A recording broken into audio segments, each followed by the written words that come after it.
Cerita diawali dengan seorang pemuda yang sedang membayangkan kelezatan semangkok chazuke.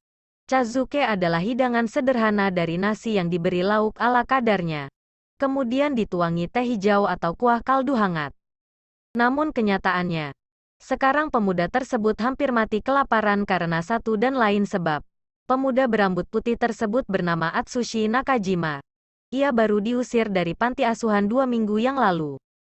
Tidak punya makanan, tempat tinggal, bahkan nyali untuk mencuri. Ia hanya berjalan tanpa arah dan tujuan hingga akhirnya sekarang ia terkapar di pinggiran sungai akibat kelaparan karena sudah beberapa hari ia belum makan sama sekali. Demi bertahan hidup, ia bertekad untuk menyerang atau merampas dompet orang yang berikutnya ia temui atau orang yang lewat di sana. Tiba-tiba, dari arah sungai yang sedang mengalir muncul sepasang kaki manusia yang kemudian tenggelam. Ternyata ada seorang laki-laki yang hanyut di sungai. Atsushi yang awalnya terkejut, lalu terjun menyelamatkan laki-laki tersebut. Setelah sadar, laki-laki tersebut melihat ke sana kemari. Ia lalu berkata, "Aku selamat ya. Cih, kau ya yang mengganggu aksi penenggelaman diriku." Ternyata laki-laki tersebut memang berniat untuk bunuh diri. Dengan prinsipnya bunuh diri dengan bersih dan murni tanpa merepotkan orang lain. Tiba-tiba perut Atsushi berbunyi. Akibat kelaparan laki-laki tersebut lalu berniat mengajak Atsushi untuk pergi makan sebagai permintaan maaf. Tapi tanpa diduga perut laki-laki tersebut juga ikut berbunyi. Namun, setelah diingat-ingat ternyata dompet laki-laki tersebut juga turut hanyut di sungai. Atsushi yang mendengarnya kecewa karena mengira akan ditraktir makan sebagai ucapan terima kasih karena telah menyelamatkannya. Namun tiba-tiba terdengar suara seorang pria dari arah seberang sungai. Pria berkacamata tersebut adalah Doppo Kunikida. Sedangkan laki-laki tampan yang diselamatkan oleh Atsushi adalah Osamu Dazai. Dazai mengajak Atsushi untuk pergi makan chazuke yang diinginkan oleh Atsushi dengan meminta rekannya Kunikida untuk mentraktir mereka. Atsushi yang kelaparan akhirnya menghabiskan puluhan mangkuk chazuke. Kunikida yang suka kesal dan marah akibat sifat Dazai, si maniak bunuh diri, yang suka tiba-tiba menghilang untuk melakukan aksi bunuh dirinya kesal karena mereka jadi jauh melenceng dari jadwal kerjanya. Ternyata Kunikida dan Dazai bekerja sebagai detektif di agensi detektif bersenjata. Atsushi pun terkejut, karena yang ia tahu, mayoritas staf agensi detektif bersenjata merupakan orang-orang berkemampuan khusus, di mana mereka menangani pekerjaan yang saking berbahayanya tak bisa diserahkan kepada militer ataupun polisi. Mereka memegang kendali atas zona di antara dunia siang dan dunia malam. Kunikida dan Dazai sedang menangani kasus harimau pemangsa manusia yang mengacaukan kota belakangan ini, yang merusak gudang-gudang dan memakan tanaman di ladang sesuka hati. Mendengar hal tersebut Atsushi yang ketakutan berniat untuk melarikan diri, namun dihentikan oleh Kunikida. Ternyata ladang dan gudang yang dihancur leburkan oleh si harimau adalah panti asuhan tempat tinggal Atsushi sebelumnya. Sehingga untuk menghemat biaya makan, ia lalu diusir dari sana. Dan 4 hari yang lalu, ia melihat harimau tersebut di pinggiran sungai Surumi. Ia pun heran kenapa harimau tersebut malah mengejarnya sampai ke sini. Dazai lalu meminta bantuan Atsushi untuk menjadi umpan untuk menangkap harimau tersebut. Karena tergiur oleh imbalan yang akan diberikan oleh Dazai, Atsushi yang awalnya menolak, akhirnya bersedia untuk ikut. Atsushi dan Dazai yang bersembunyi di sebuah gudang yang berada dekat di pinggiran sungai, duduk sambil menunggu kemunculan harimau tersebut. Tepat pada saat sinar rembulan muncul Dazai lalu berkata, "Nah, sudah waktunya." Atsushi yang berada tepat di pinggiran jendela dan melihat ke arah sinar rembulan tersebut. Tanpa disangka, tiba-tiba berubah wujud menjadi seekor harimau. Ternyata Atsushi adalah pemilik kemampuan khusus, yang bernama hewan buas di bawah sinar rembulan. Atsushi yang telah berubah menjadi harimau, lepas kendali dan menyerang Dazai. Dazai pun berusaha untuk menghindar, hingga akhirnya ia terpojok ke dinding. Dan pada saat harimau tersebut hendak mendekat dan menerkamnya, Dazai lalu menyentuh dahi harimau tersebut. Dan seketika harimau tersebut berubah wujud, kembali menjadi Atsushi. Ternyata kemampuan khusus Osamu Dazai adalah melumpuhkan segala kemampuan lain hanya dengan menyentuh penggunanya. Dan nama kekuatannya adalah gagal sebagai manusia. Atsushi yang telah kembali ke wujudnya jatuh pingsan dan tertidur. Tepat pada saat itu, Kunikida yang baru sampai terkejut mengetahui kalau Atsushi adalah jelmaan dari harimau yang selama ini mereka cari. Karena khawatir ternyata sebelumnya Kunikida telah meminta bantuan kepada rekan-rekan lainnya yang sedang tak bertugas. Mereka adalah Akiko Yosano sebagai dokter pribadi di agensi kantor detektif. Dengan kemampuan janganlah engkau mati. Ia adalah pemilik kemampuan khusus tipe penyembuhan yang sangat langka. Mampu menyembuhkan segala jenis luka bakar, termaksud luka yang dialaminya sendiri. Bahkan ia dapat memulihkan luka parah dari orang yang sekarat. Lalu, ada juga Ranpo Edogawa pemilik kemampuan deduksi super. Detektif yang sering membantu kepolisian dengan analisis supernya. Dan Kenji Miyazawa pemilik kemampuan tak terkalahkan oleh hujan. Sedangkan Doppo Kunikida adalah pemilik kemampuan sang penyair penyendiri, di mana ia punya kemampuan untuk mengubah kata yang ditulisnya menjadi objek nyata dengan halaman buku catatannya. Namun, tidak berlaku untuk objek yang berukuran lebih besar dari buku catatannya. Dazai lalu memutuskan untuk menjadikan Atsushi sebagai staf agensi kantor mereka yang membuat rekan-rekannya terkejut mendengarnya. Atsushi yang berhasil lulus tes masuk agensi akhirnya diterima menjadi anggota staf oleh Yukichi Fukuzawa, presidir agensi detektif bersenjata dengan kemampuannya yaitu semua manusia setara. Ia mempercayakannya pada Dazai. Atsushi yang awalnya ketakutan, menolak untuk bekerja di tempat berbahaya seperti itu. Namun akhirnya menerimanya karena ia tidak punya pilihan lain. Untuk bertahan hidup, ia harus membiayai dirinya sendiri. Mulai dari biaya makan, telepon di asrama staf dan biaya lainnya. Oleh karena itu ia harus bekerja. Dan dimulailah hari-hari Atsushi di kantor agensi detektif bersenjata. Hingga pada suatu hari, mereka kedatangan seorang klien wanita yang bernama Higuchi, yang meminta penyelidikan. Karena belakangan ini ada sekelompok orang yang suka berkerumun di belakang gedung kantornya. Dazai yang melihat wanita cantik tersebut lalu menyentuh tangannya dan mengajaknya untuk bunuh diri bersama. Seketika itu pula, ia dipukul dan diseret keluar oleh Kunikida. Lalu Atsushi, Junichiro, Tanizaki dan adik perempuannya Naomi diutus untuk pergi menyelidikinya. Sebelum berangkat pergi, Kunikida memperlihatkan sebuah foto seorang laki-laki kepada Atsushi dan memintanya untuk berhati-hati dan langsung kabur kalau bertemu dengannya. Laki-laki tersebut bernama Akutagawa, adalah seorang mafia, anjing port mafia brutal yang menjadikan pelabuhan sebagai teritorinya.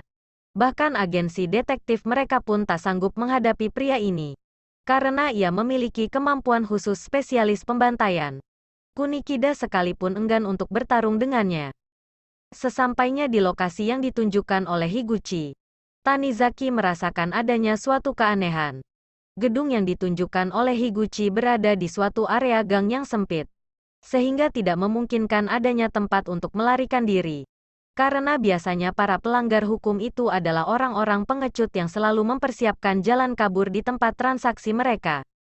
Dan ternyata benar, Higuchi menjebak mereka di sana, lalu menghubungi seniornya Akutagawa.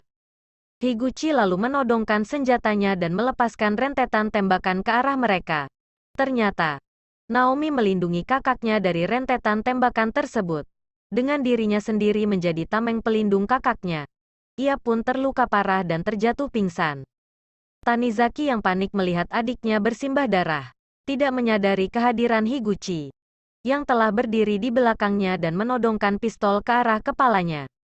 Tanizaki yang marah lalu mengaktifkan kemampuan khususnya, yaitu salju ringan. Ya, ia memunculkan salju di area itu. Ia meminta Atsushi untuk mundur karena ia yang akan membunuhnya. Melihat hal tersebut, Higuchi lalu melepaskan kembali rentetan tembakan ke arah Tanizaki. Sayangnya, tembakan tersebut tertahan oleh tumpukan salju yang dikeluarkan Tanizaki. Ia juga mengubah ruang yang dituruni salju menjadi tabir, sehingga tembakan tersebut tidak dapat mengenainya. Tanizaki pun menghilang, dan tiba-tiba muncul tepat di belakang Higuchi dan mencekik lehernya. Tiba-tiba Akutagawa yang sudah sampai, menyerang Tanizaki dari belakang. Ternyata tujuan Akutagawa dan Higuchi adalah untuk menangkap hidup-hidup Atsushi, si manusia harimau. yang ternyata dihargai 7 miliar yen di pasar gelap. Melihat Akutagawa, membuat Atsushi ketakutan dan panik apalagi ia teringat akan pesan dari Kunikida untuk langsung kabur begitu bertemu dengan Akutagawa. Tanizuki yang terkapar tak berdaya meminta Atsushi untuk segera kabur.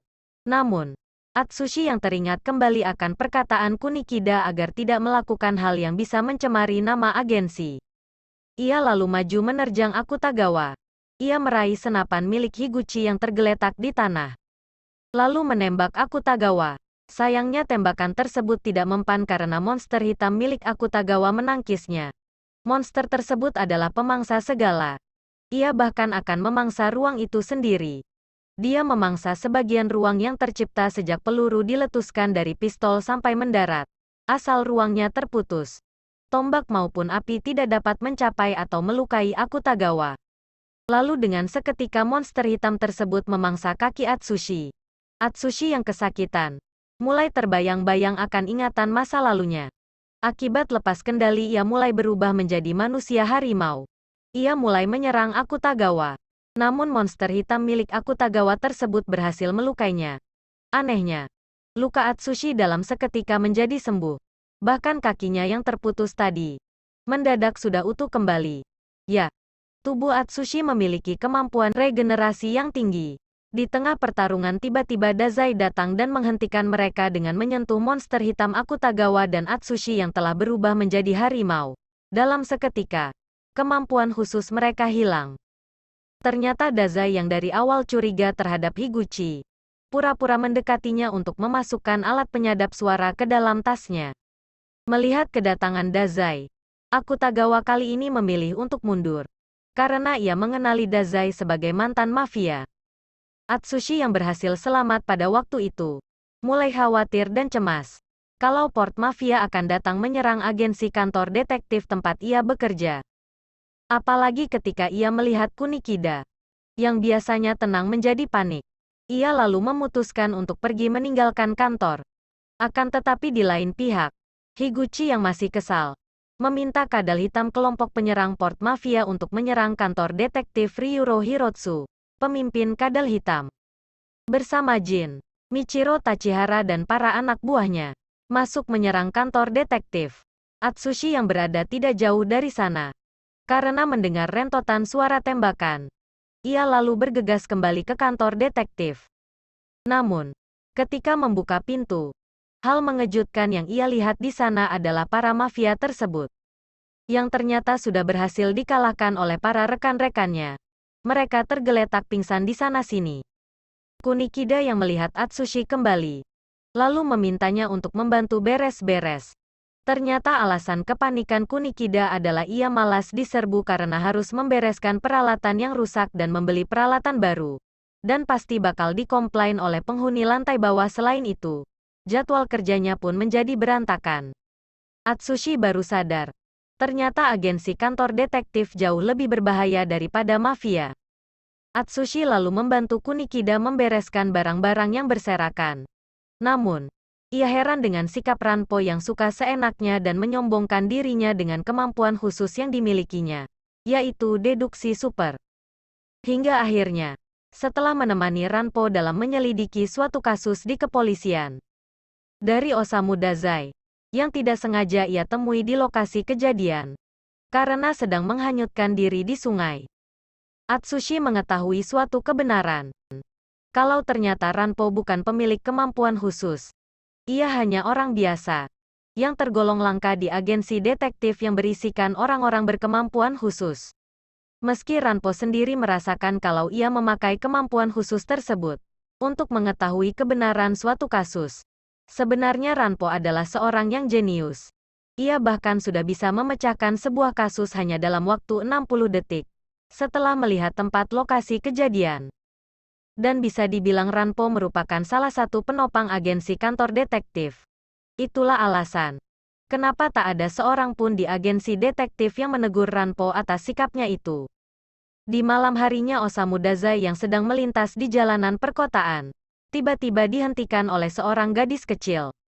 Gadis kecil tersebut bernama Kyoka Izumi. Adalah pemilik kemampuan khusus iblis salju putih.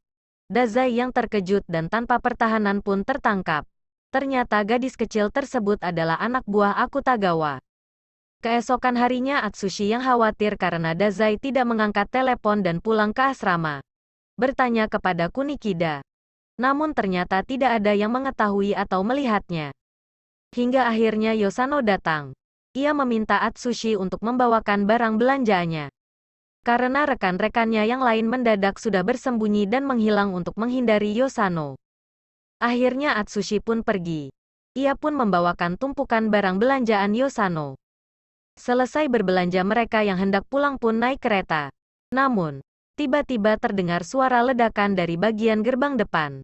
Ternyata kereta tersebut telah dikuasai oleh anggota Port Mafia yang dikirim untuk menangkap Atsushi, yaitu Motojiro Kaji dengan kemampuan Lemonade, sang pengebom terkenal yang telah membunuh 28 orang warga sipil dalam kasus ledakan di gedung Maruzen. Dan Kyoka Izumi, si gadis kecil berpakaian tradisional, dengan kemampuan iblis salju putih. Motojiro meminta Atsushi untuk menyerahkan diri karena ia telah memasang bom dengan daya ledak tinggi di bagian gerbang paling depan dan belakang. Jika tidak, ia akan meledakkan seluruh penumpang kereta tersebut. Akhirnya Yosano dan Atsushi berpencar untuk menjinakkan bom tersebut. Yosano pergi ke gerbong depan dan bertemu dengan Motojiro. Ia kewalahan menghadapi Motojiro yang telah menyiapkan jebakan dengan bom kecil yang berdaya ledak tinggi yang berbentuk lemon. Sedangkan Atsushi yang menuju gerbong belakang harus berdesakan melalui para penumpang yang berlarian karena panik dan ketakutan. Kyoka yang mendapatkan telepon dari Akutagawa mendapatkan tugas untuk melindungi bom dengan taruhan nyawanya. Ia mulai menyerang Atsushi. Atsushi yang juga kewalahan menghadapi kekuatan iblis salju putih merasakan keanehan atau keganjilan dari Kyoka. Ia bagaikan sebuah boneka atau mesin pembunuh yang tidak mempunyai emosi. Kembali ke Yosano yang telah terluka parah, dan Motojiro yang begitu tergila-gila pada penelitian mengenai kematian. Terlihat marah ketika Yosano menganggapnya bodoh. Ia lalu menancapkan sebuah pisau ke tangan Yosano dan menebarkan bom lemonnya. Ia berniat meledakkan Yosano. Ia lalu meninggalkan Yosano yang sedang panik akan bom tersebut. Lalu, terdengarlah bunyi ledakan. Motojiro yang mengira kalau Yosano telah mati, masuk kembali ke dalam ruangan tersebut untuk mengeceknya. Ketika ia mendekati tubuh Yosano, ia terkejut karena ternyata Yosano masih hidup. Yosano memukuli wajahnya hingga babak belur.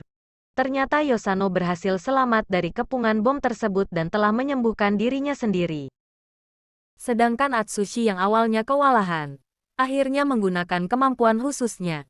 Tangannya pun berubah menjadi berbulu layaknya seperti harimau. Ia pun dapat mengimbangi kecepatan tebasan pedang Kyoka. Hingga akhirnya ia berhasil menangkapnya. Atsushi lalu meminta Kyoka untuk menyerah dan memberitahukan lokasi bom tersebut. Ternyata bom tersebut terpasang di dalam baju Kyoka. Melalui pengumuman dari ruang kondektur, Yosano memberitahu Atsushi bahwa peledak yang ada di sana adalah tipe yang bisa diledakkan dari jarak jauh menggunakan tombol. Atsushi lalu meminta Kyoka untuk menyerahkan tombol tersebut. Namun, tiba-tiba telepon Kyoka berdering. Akutagawa menyuruhnya untuk menekan tombol otomatis yang ada di bom tersebut. Kyoka lalu menekan tombol tersebut. Hingga akhirnya waktu di bom tersebut mulai aktif. Ia lalu mendorong Atsushi dan berniat untuk bunuh diri. Ia berkata kalau ia sudah membunuh 35 orang dan tidak ingin membunuh seorang pun lagi. Lalu ia terjun dari kereta yang sedang melintasi sebuah jembatan yang di bawahnya mengalir sebuah sungai. Atsushi yang melihatnya, tanpa pikir panjang ikut melompat. Ia meraih bom yang terpasang di badan Kyoka, lalu melemparkannya. Tepat di saat detik waktu di bom tersebut habis, bom tersebut lalu meledak. Atsushi dan Kyoka terjatuh ke dalam sungai. Atsushi dan Kyoka yang selamat berhasil naik ke pinggiran sungai. Lalu Atsushi yang kelelahan pun jatuh pingsan. Yosano yang mendengar bunyi ledakan, lalu mengalihkan perhatiannya keluar jendela dan ia mendapati kalau Atsushi telah berhasil menghindari ledakan dan terjatuh ke sungai. Dan sayang sekali, begitu ia berbalik kembali ke dalam gerbong, Motojiro telah hilang. Ia melarikan diri. Nah, komik ini baru sampai di volume 2 dan masih bersambung. Ceritanya dikarang oleh Kafa Asagiri dan digambar oleh Sango Harukawa. Diterbitkan pertama kali pada tahun 2013 oleh Level Comics. Komik ini bercerita mengenai aksi pertarungan antar tokoh sastra berkemampuan khusus antara agensi detektif bersenjata dan port mafia dengan Yokohama sebagai panggungnya perjalanan hidup Atsushi Nakajima yang awalnya hidup sebatang kara di sebuah panti asuhan yang menghadapi berbagai polemik kehidupan. Hingga akhirnya terjadi suatu perubahan besar dalam hidupnya ketika ia bertemu dengan Osamu Dazai. Ia yang biasanya hidup sebatang kara dan tidak dibutuhkan siapapun. Akhirnya memiliki teman, merasakan kasih sayang dan arti kehidupan. Dan yang terpenting adalah ia punya tempat untuk kembali pulang dan para rekan yang melindunginya dan menunggu kepulangannya, yaitu agensi kantor detektif bersenjata. Jangan lupa nantikan keseruan aksi selanjutnya Atsushi dan kawan-kawannya. Sekian review saya hari ini. Terima kasih.